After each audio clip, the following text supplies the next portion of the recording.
They're not always happy with me. They talk about me like a dog.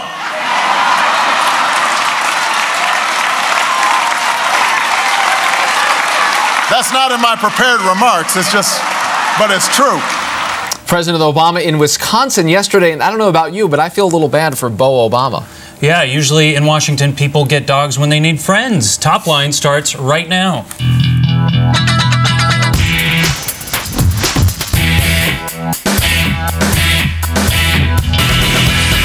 Hello and welcome to ABC News Washington Post Top Line. I'm Rick Klein. And I'm Zach Wolf. Every day at noon Eastern, right here bringing you the latest in politics, everything you need to know. It's twitter.com/Rick Klein, twitter.com/ZByronWolf. Mr. Wolf, back from the location, dropping Truman references. I am impressed, sir. Kick us off. Well, Top Line today is that sinking feeling that Democrats must be feeling. Our new ABC News Washington Post poll finds that numbers for Democrats are abysmal for the first time. 53% of people said that they would rather see a Republican in their own congressional district. This goes against the normal conventional wisdom about your own congressional district. 40% said they wanted to see the Democrat, Rick. More people think that the president's economic policies have done bad things than good things for That's the economy. right. We call this 53-40 split. This is the generic ballot. It's generically bad for Democrats across the board. Terrible. The worst gap for Democrats in the history of this poll, going back some 30 years. Next up, you know what follows. It's tipping points. Charlie Cook is the latest. He follows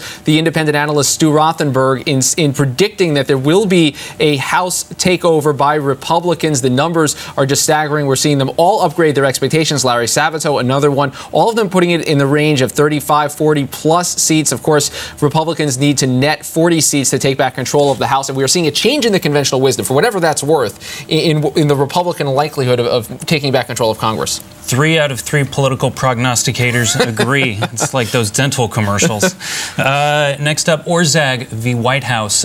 Peter Orszag, the departed OMB chief or budget director for the White House, agrees with Republicans that the tax cuts enacted by President Bush during his 2 terms should be extended for 2 years to stamp the flowing of jobs. This is a big break. This is, you know, he out of the White House not very long, and already he's off talking points. And it really hurts the Obama White House this week. They want to be talking about the economy. The big battle this fall is going to be over taxes. To have his former budget director now on the side of Republicans and saying that all of the Bush tax cuts should be extended, not just for those under $250,000, is a big blow to the Obama message machine. And finally today, Desert Greens. We can't just pass this one up. The Green Party ballot is getting filled, strangely filled, and they've got the help of Republicans out in Arizona. What Republican operators are doing, and they're admitting to it, is they're going around to homeless shelters and finding random street drifters and recruiting them to be candidates on the ballot. Of course, this is to siphon votes away from Democrats. We hear about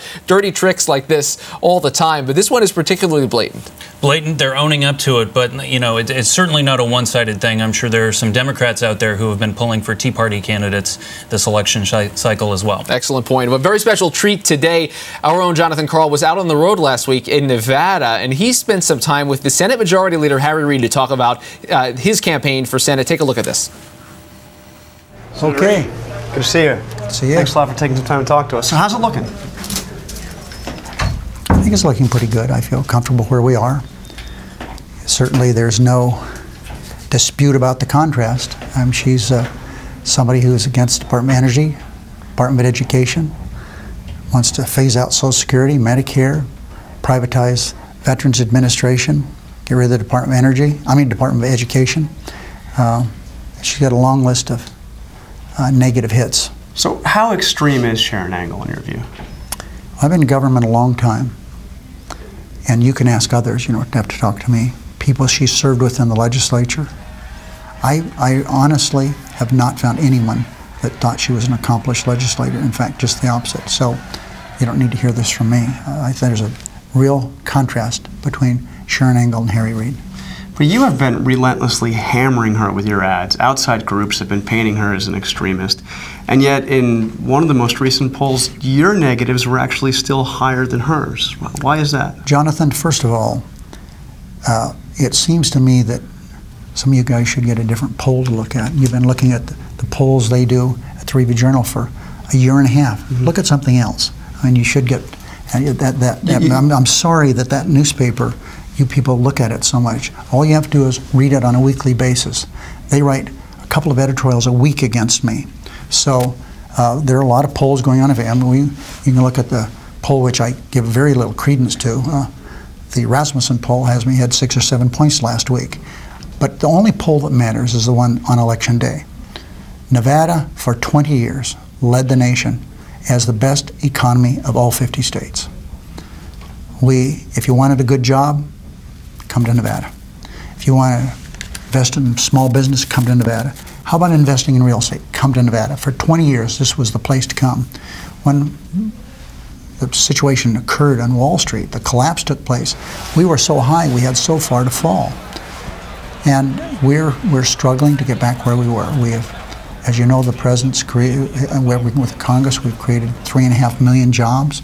We have, because of what took place in the Bush years, we lost 8 million, so we have a long ways to go.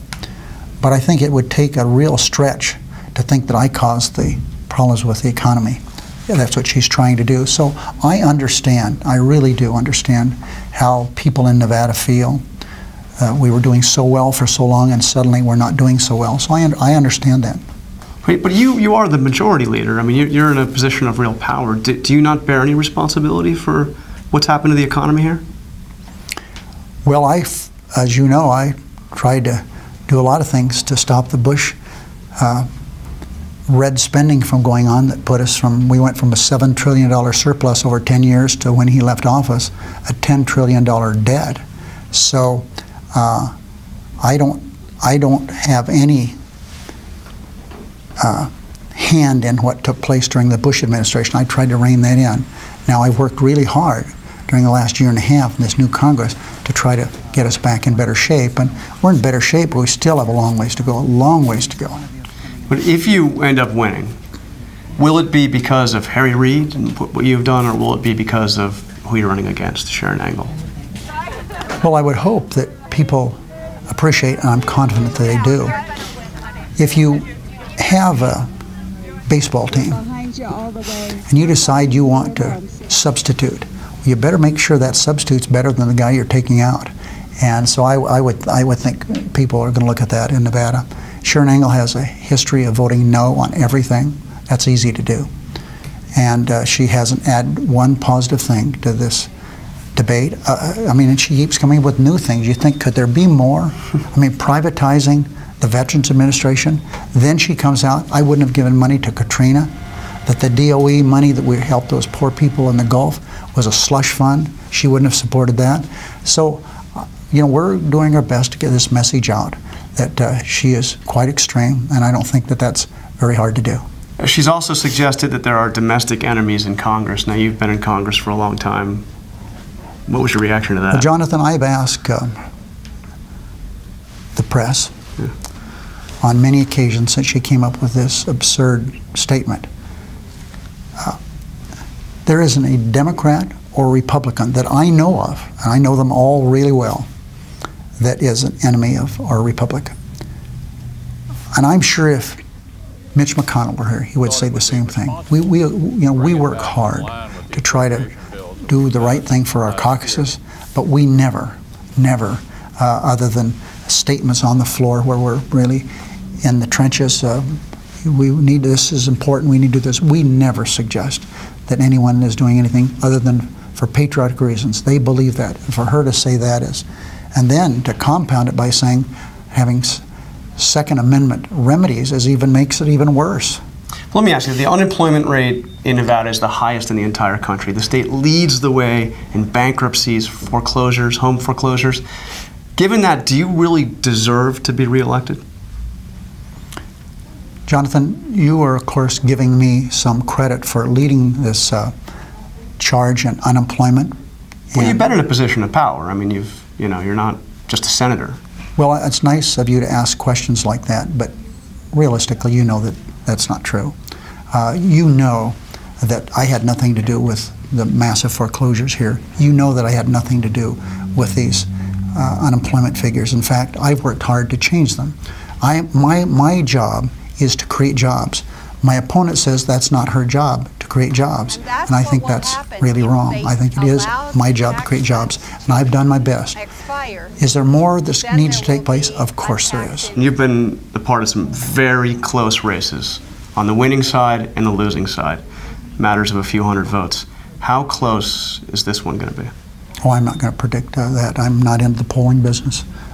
You got to give me something. I mean, you know Nevada politics as well as anybody. No, I'm not in the polling business. I hope the election on election day is the same way it is right now, but I'm not going to. We feel comfortable where we are. We feel we're making a very good case for the state of Nevada, and we depend on good journalists like you to make sure that you report what the differences are between me and her, without depending on that one poll. Look at some other polls. Are you confident you're going to win? I'm not a person who boasts or brags. Yeah, I have the best campaign in the state of Nevada. I have the best campaign in the country that's going now. We had a lot of work to do, and we've done that. So I feel very comfortable where we are. All right, Senator Reid, thank you. A fantastic interview with Jon Karl and Senator Reid. We'll see more of it on ABC's World News tonight, and we'll have Sharon Engel's interview brought to you tomorrow on Top Line.